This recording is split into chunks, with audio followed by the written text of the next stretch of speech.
Hola a todos, ¿qué tal? Bueno, después de muchas dificultades vuelvo a intentarlo, grabar esto y que es el mensaje para compartir con ustedes que hemos titulado Nuestra confianza en Dios en tiempos de crisis, basado en el pasaje de 2 Crónicas, capítulo 20. Entonces, me gustaría verlo de esta manera, con la ayuda del Señor, que es esto de el pasaje que me parece importante para los tiempos que corren, las semanas que hemos vivido, han sido muy intensas, consumiendo información referida a enfermedades, pandemias, estadísticas de nuestro país y que azota al mundo entero. Entonces me preguntaba también para mí, y seguramente para ustedes, ¿qué significa todo esto a nivel personal? ¿Cómo nos llega? ¿Cómo nos toca? Y surgieron preguntas. ¿Cómo deben hacer los líderes para guiar a sus congregaciones, para prepararlos, para equiparlos? ¿Cómo practicar la comunión hermanable? ¿Cómo atender a los hermanos con dificultades? ¿Qué hacer con los nuevos creyentes? ¿Qué consecuencias habrá, si serán permanentes, sobre el bienestar espiritual del pueblo de Dios? Y estos textos, como el que tenemos enfrente, nos ayudan. Pero sepamos sinceramente, no hubo instituto, ni seminario, ni nada que nos preparara para esto de ir a enfrentar una crisis semejante. A veces Dios nos permite introducirnos en determinadas situaciones en las cuales no estamos preparados, no tenemos experiencia, solo para depender de Él, solo para buscar la dirección en su palabra, solo para darle toda la gloria a Él. ¿Sí? Buscamos en su palabra respuestas, indagamos y nos movilizamos en función de eso. Y nos preguntamos entonces cómo es esto de nuestra confianza en Dios en tiempos de crisis. El texto que tenemos en mente de 2 Crónica 20 lo podemos dividir así sencillamente con sus lecciones. En los versos 1 y 2 encontramos que se presenta la historia, pero las lecciones las tenemos allí indicadas como la importancia de buscar a Dios en comunidad, versos 3 y 4. La importancia de orar inteligentemente a Dios y no desesperar.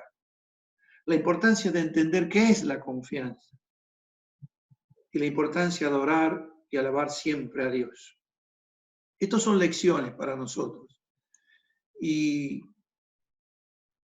entonces, vemos el primer texto, dice, pasadas estas cosas, aconteció que los hijos de Moab y de Amón, y con ellos otros de los amonitas, vinieron contra Josafat a la guerra. Y acudieron algunos y dieron aviso a Josafat diciendo, contra ti viene una gran multitud del otro lado del mar y de Siria, y aquí están en Hasezón Tamar, que es en Gadi. ¿Sí? Un grupo de enemigos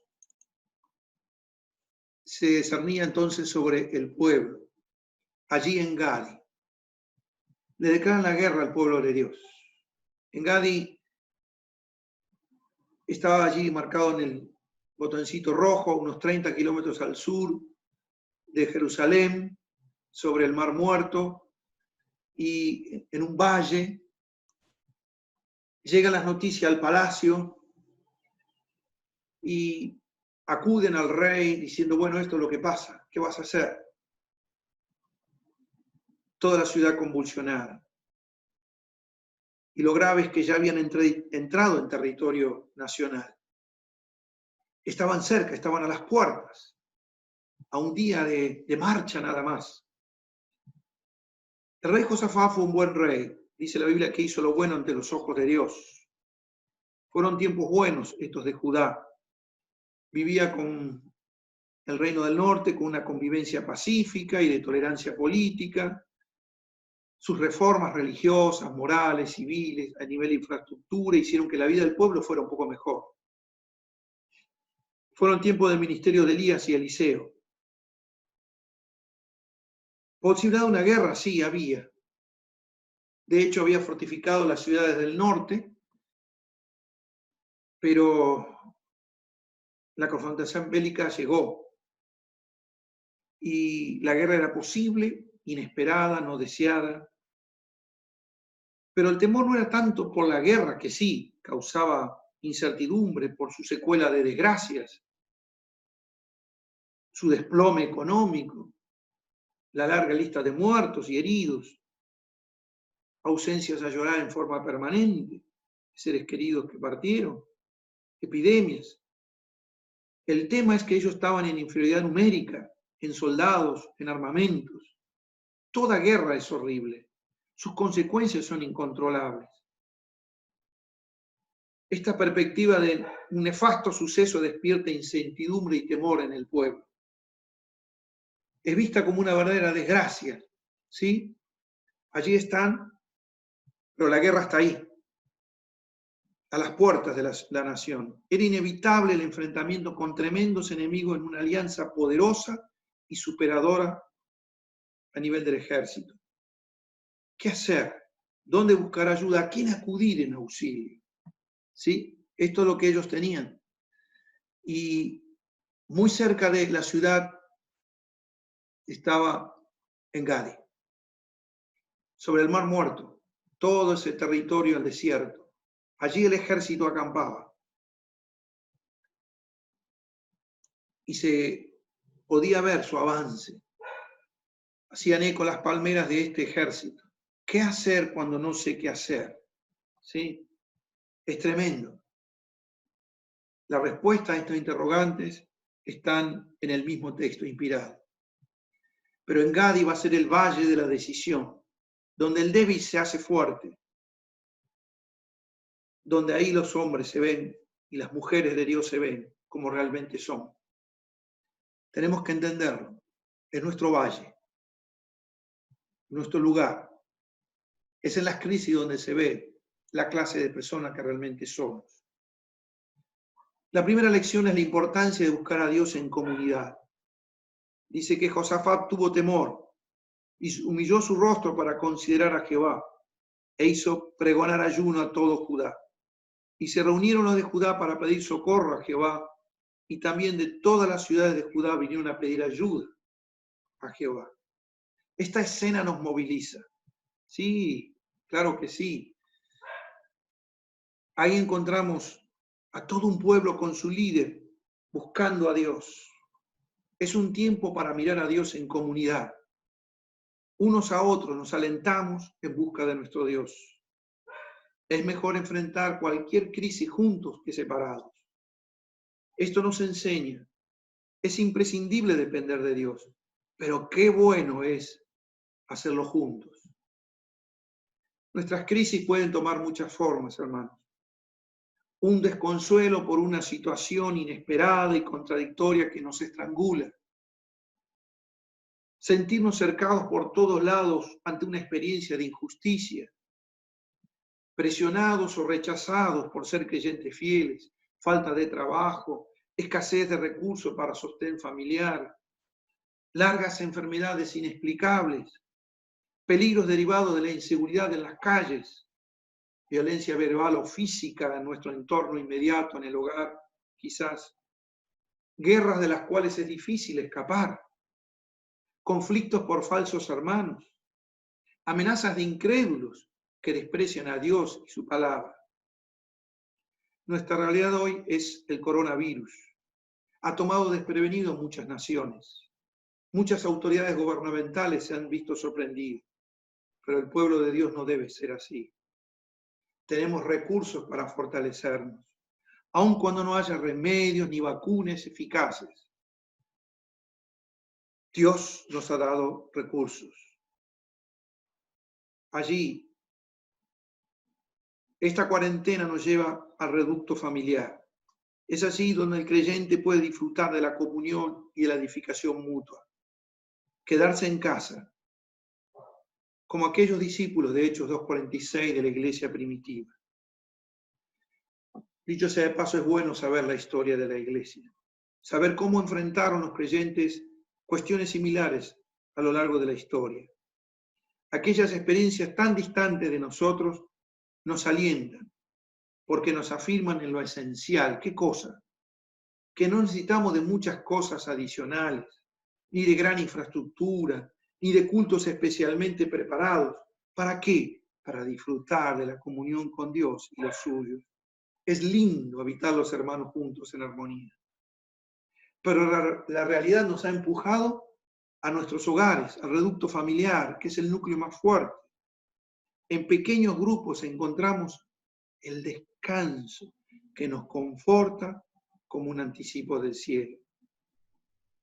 Volvamos a la escena del rey con su gente buscando a Dios. Esto nos enseña lo imprescindible de depender de Dios.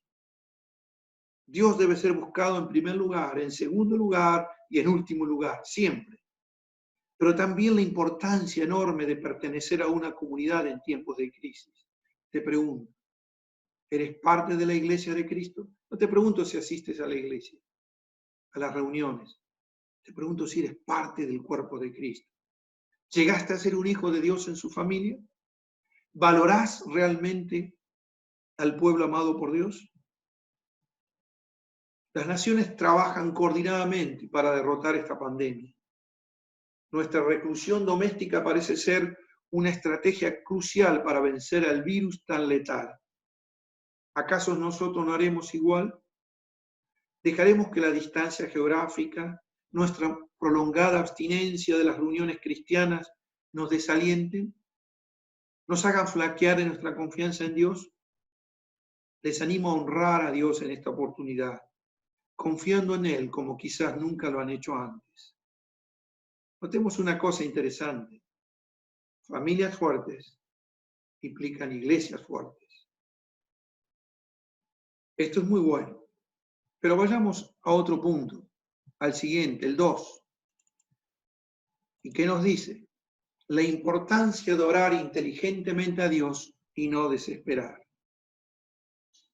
Dice el texto en el verso 5, Josafat se puso en pie en la asamblea de Judá y de Jerusalén, toda la nación. Estaban en la casa de Dios, estaban en el atrio nuevo. ¿Y qué le dijo? Jehová, Dios de nuestros padres, ¿no eres tú Dios en los cielos y tienes dominio sobre todos los reinos de las naciones? ¿No está en tu mano tal fuerza y poder que no hay quien te resista? Lo primero que él recuerda es lo que Dios es. Él recuerda así, reconoce y confiesa la soberanía absoluta de Dios. Luego recuerda lo que Dios ha hecho, repasa las acciones poderosas para con Dios, para con su pueblo. Le dice así, ¿no echaste tú los moradores de esta tierra delante de tu pueblo Israel y le diste a la descendencia de Abraham, tu amigo para siempre? Sí. En tercer lugar, las promesas escritas de Dios. El recordatorio de la respuesta obediente de Judá en la construcción del templo, resaltando su trascendencia vital para asegurarse la presencia divina y su respuesta ante el clamor del pueblo. Sí, ahí están. Habían aprendido de que el día que ellos entren al templo de Dios e invocaran el nombre de Dios, Dios iba a responderles desde los cielos, iba a darle victoria a sus enemigos. Oh Dios nuestro, dice. La amenaza de la guerra trajo una ola de dudas sobre el pueblo, un tsunami de angustia. A veces los creyentes tenemos la idea de que ciertos conceptos de una vida cristiana normal, creemos que la ausencia de dificultades es lo correcto. Y cuando vienen decimos, bueno, Dios así lo permite, o algo deberemos aprender de todo esto, o Dios es soberano. Estas ideas preconcebidas, hermanos, no es así. A veces cuando no encaja lo que vivimos con estas ideas, entramos en pánico. Nos cuesta aceptarlo. La oración del rey Josafat también desnuda cierta impotencia y miedo. En nosotros no hay fuerza contra tan grande multitud que viene contra nosotros. No sabemos qué hacer. ¿Sí? Pero hay un dejo de esperanza maravilloso. Una semilla, una pequeña gota de fe. A ti volvemos nuestros ojos. El tono de angustia es real. Había un sentir colectivo de abatimiento. Sepamos que esto es así. Cuando ponemos los problemas en la correcta perspectiva, cuando Dios está en medio de esos problemas, nos damos cuenta cómo son realmente las cosas. Hay algo que quiero decirles también. Nosotros manifestamos nuestra verdadera teología cuando oramos, es decir, lo que realmente creemos acerca de Dios, de nosotros mismos, del mundo. Nuestras oraciones, ¿qué clase de Dios reflejan? ¿Cómo se ven los problemas al compararlo con Dios? ¿Qué sentimientos salen de nuestro corazón? ¿Preocupación, temor, resentimiento, desesperación? Esto es un llamado a examinarnos interiormente, a ser honestos con nuestras oraciones. El dolor es razonable, pero no el resentimiento hacia Dios. La incertidumbre respecto al futuro es aceptable, pero no dudar de la soberanía divina. El temor frente al peligro es entendible, pero no desconfiar del cuidado divino. Muchos de nosotros decimos conocer al Señor, manifestamos creer en Él, cantamos de su gloria, pero es en la oración secreta, íntima, la que nadie escucha y la que a veces ni siquiera nos atrevemos a pronunciar, en la que realmente refleja nuestra verdadera fe en Dios.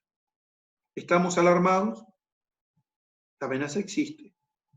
El tema es cómo reaccionamos a ella. Estoy diciendo, ¿qué hacemos con nuestros miedos?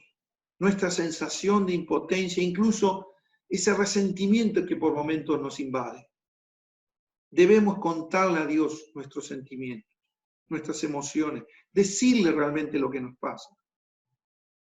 Y eso nos ayudará a enfrentar la crisis. Debemos ser reales al orar. No debemos mostrar cierta impostura, como si las cosas fueran bien. No, tenemos esperanza, nuestros ojos se vuelven a Dios. Esto es algo especial, único, invalorable. Nuestros ojos están puestos en Dios. En tercer lugar, quiero decirles que tenemos la importancia de entender qué es la confianza y ser firme y no temer. Todo Judá estaba en pie, con sus niños, sus mujeres, sus hijos. ¿Y quién aparece? El profeta de Dios, lleno del Espíritu de Dios, con una respuesta del trono de la gracia. A todos, al rey, al pueblo, a todos los de Judá. ¿Qué le dice? No tengan miedo. No se empequeñezcan frente a la multitud tan grande. Es una multitud grande, Dios lo dice. Pero el tema es que la guerra no es de ustedes, es de Dios. Ustedes mañana van a descender contra ellos. Subirán por la cuesta, la lomada de Cis. Allí, junto al arroyo, se acercarán, antes del desierto de Jeruel. Pero no habrá que pelear. Párense, estén quietos y vean la salvación de Dios. Oh, Judá y Jerusalén, no tengan miedo, no desmayen. Salgan, porque Jehová estará con ustedes. Es ahora cuando la palabra de Dios sale a nuestro encuentro. ¿Y qué nos dice de forma tan clara y terminante? No se desanimen. Recuerden, hay una guerra, pero la batalla es del Señor. El enemigo es formidable. Nuestras dudas agigantan. Nuestros temores nos envuelven. Pero la guerra es de Dios. Es necesario que aprendamos que la seguridad, como la de aquellos israelitas, no depende de la cantidad de recursos, de soldados, ni la eficacia de armamento, ni de la solidez de las murallas. La seguridad y la victoria dependen de Dios. Las huestes enemigas se abalanzan sobre Judá como las fauces de un tigre sobre un niño desprevenido. A la distancia se podía ver la polvareda que levantaba tan vasto ejército. Era posible casi adivinar el griterío de la soldadesca enemiga, el ruidoso galope de sus carros y caballos, el hedor de su odio y del salvaje pillaje se percibía en el aire. Esto paralizaba el corazón. No había mucho por hacer. De hecho, no hay nada que se pueda hacer en ese momento. Quédense quietos, esperen en Dios. Esta es la voz del Señor a través de su siervo. Todo depende de Dios en tiempos de crisis. Siempre fue así y siempre será así. Cuando parece que caemos en el abismo sin fondo, la mano del rescate del cielo se extiende a auxiliarnos. Dios es un Dios confiable. El Señor nos dice que nos mantengamos firmes. La figura es clavar los talones y no ser movidos por nada. No solamente se trata de ver nuestras crisis que nos envuelven, que nos marean, que a veces nos traen pánico y preocupación. Debemos estar observando a Dios dándonos liberación. Dios está trabajando en medio de la calamidad. Dios es un Dios vivo y activo a favor de los suyos. La batalla todavía no llegó a Judá, pero el Señor nos dice que nos mantengamos firmes, porque de Él es la victoria. Somos espectadores privilegiados de la liberación divina, ¿sí? El Señor no permitió que Judá evitara la batalla, sino que la atravesara. Como escribió Calvino una vez, a veces Dios libra a los suyos de la muerte, pero a veces Dios libra a los suyos por medio de la muerte. Aprendemos que confiar es dejar que Dios obre a su manera, dejando las consecuencias en sus manos. Tal vez no tengamos respuesta a las preguntas producto de la crisis que nos envuelve, pero como corderitos que confían en su pastor, nosotros sencillamente nos aferramos a la buena, agradable y perfecta voluntad de Dios. Anímate, hermano, no tengas miedo, no te desanimes. El Señor está contigo fielmente. Tenemos que elegir el temor o la confianza. ¿Qué emoción dejarás que te domine? Lee luego Romanos 8, 35 y 39. Vamos al último punto, allí que tenemos en mente, la importancia de adorar y alabar siempre a Dios. Luego de escuchar la palabra profética más segura que nos da la garantía, Josafat se inclinó rostro en tierra y con él todo el pueblo y adoraron. Los levitas se levantaron a alabar a Dios, a cantar, y lo hicieron con fuerte y alta voz. Se levantaron y la consigna fue: creed en Jehová vuestro Dios y estarán seguros. Creed en sus profetas y seréis prosperados. Glorificad a Jehová, porque su misericordia es para siempre. Así es. Ellos corrieron y tuvieron victoria, y al cuarto día cosecharon un gran botín. Y vinieron con salterio, arpias y trompetas a la casa de Jehová. Y todos los demás pueblos tuvieron miedo, porque Jehová había peleado contra los enemigos de Israel. Y el reino de Josafat tuvo paz, porque su Dios le dio paz por todas partes. Sí, hermanos, esta es la realidad. Por último, quiero decirles que sucedió algo increíble. No encaja naturalmente en el relato. Fue una reacción claramente sobrenatural, porque es la reacción de la fe ante la crisis. Ellos adoraron a Dios. Del temor se pasó a la confianza, de la duda a la certeza, de la parálisis a la acción de adoración. Esa gente alabó a Dios realmente. A las puertas estaban sus enemigos, pero ellos estaban en los atrios de Dios. Cantaron alabanzas, cantaron antes de enfrentarse, cantaron cuando se enfrentaron y cantaron después de la batalla. No simulaban confiar en Dios, realmente confiaron en Dios. El llamado a creer en Dios es un llamado de toda la Biblia. Toda ella fue escrita para que confiemos en Dios. Cada relato, cada párrafo, cada palabra tiene ese lema: confiemos en Dios. Hay mucha bendición en nosotros, para nosotros, en confiar en Dios. En medio de las crisis, Cuando todos parecen perder la cabeza, existe un grupo especial de personas optimistas. Son aquellos que confían en Dios. Ellos cantaron al ir a enfrentar a sus enemigos. Miraron a Dios porque esperaban su actitud salvadora. Pudieron adorarle. Es bueno preguntarse si cantas a Dios en medio de tus crisis. Sí, nosotros tenemos esto, hermanos. ¿Qué estás cantando? El Señor y los suyos ante la sombra de la cruz cantaron, dice el himno en Mateo 26:30. Pablo y Silas en la cárcel de Filipo en Hechos 16:25 también cantaron. Cantamos canciones de derrota o de adoración, mero formulismo o una vivencia auténtica. Aquella gente se gozó en Dios y su victoriosa acción. Cuánta alegría manifestaron cuando Dios obró poderosamente. Sus corazones latían con fuerza porque vieron el milagro de Dios de cerca. Ese gozo fue seguido de una profunda paz. Nada los inquietaba ahora. Estaban llenos de Dios. Ellos podían decir como aquel viejo himno: si un río de paz me rodea en mi vida, o bien fuera un mar de aflicción, en paz o en dolor me enseñaste a decir, está bien, con mi alma está bien. Más que huecas declaraciones, encontramos firmes afirmaciones que fundamentan nuestra confianza en Dios en tiempos de crisis. Nuestra fe se dirige a Dios.